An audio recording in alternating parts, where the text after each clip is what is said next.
السلام علیکم ورحمۃ اللہ وبرکاتہ۔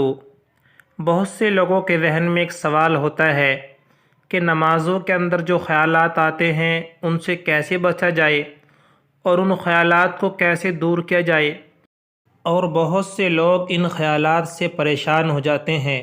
کہ ساری کی ساری نماز خیالات ہی کے اندر چلی جاتی ہے، آدمی خیالات کے اندر ڈوب جاتا ہے۔ تو پہلے آپ ایک بات سمجھیے کہ ہمیں سمجھنا ہے کہ کون سے خیالات آنے سے گناہ ملتا ہے اور کون سے خیالات کے آنے سے گناہ نہیں ملتا۔ ایک بات یاد رہے کہ خیالات دو طرح کے ہوتے ہیں، یعنی خیالات کی دو قسمیں ہیں۔ جب آدمی نماز کے لیے جیسے ہی کھڑا ہوا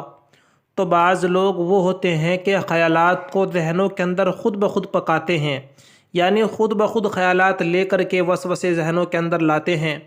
اور اس طریقے سے اس خیالات کے اندر ڈوبتے چلے جاتے ہیں، مزے لیتے ہیں۔ طرح طرح کے خیالات، گندے خیالات اور برے برے خیالات آدمی سوچ رہا ہے، طرح طرح کی باتیں سوچ رہا ہے۔ تو اس طرح کے خود بخود اپنی طرف سے ایسے خیالات لانے سے اور گندے گندے خیالات میں اپنی طرف سے یعنی جان بوجھ کر کے ان خیالات کو لا رہا ہے،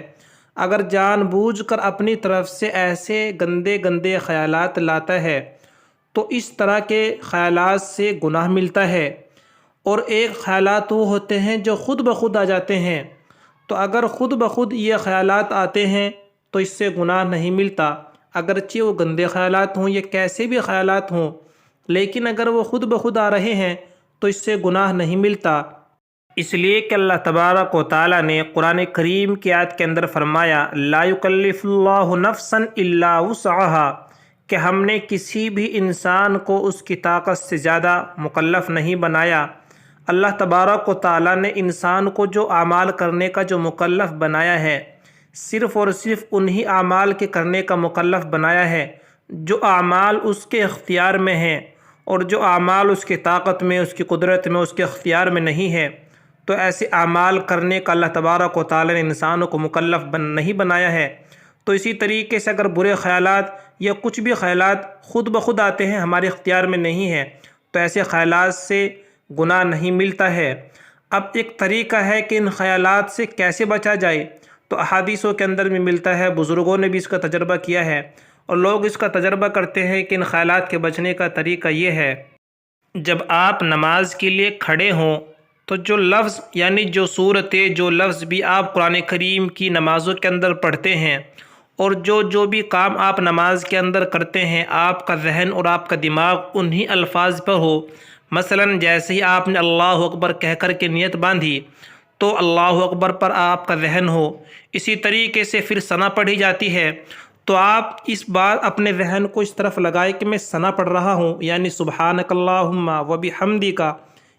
یعنی آپ کا دماغ لفظ پر ہونا چاہیے کہ میں پڑھ کیا رہا ہوں۔ یا بعض لوگ ایسے ہوتے ہیں، یعنی بعض مرتبہ ایسا ہوتا ہے کہ آدمی چونکہ اس تمام کی تمام چیزیں یاد ہوتی ہیں، سورہ فاتحہ اور سورت، آدمی ان کو پڑھتا رہتا بھی ہے اور ذہنوں کے اندر خیالات بھی آتے رہتے ہیں۔